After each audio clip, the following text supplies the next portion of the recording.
বন্ধুরা কেমন আছো? আজ হচ্ছে বৃহস্পতিবার। আজ কি রান্না করেছে আমার মা? এই যে বসে রয়েছে। কি রান্না করেছে চলো তোমাদের ঝটপট রেসিপিটা দেখিয়ে দিই, তোমরা দেখো।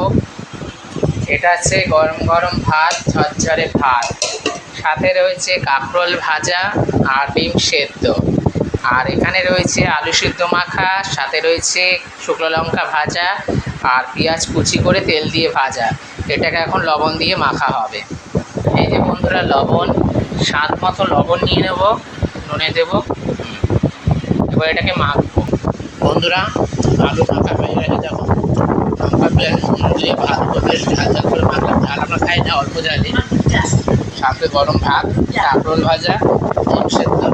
এই যেমন মা খাচ্ছে।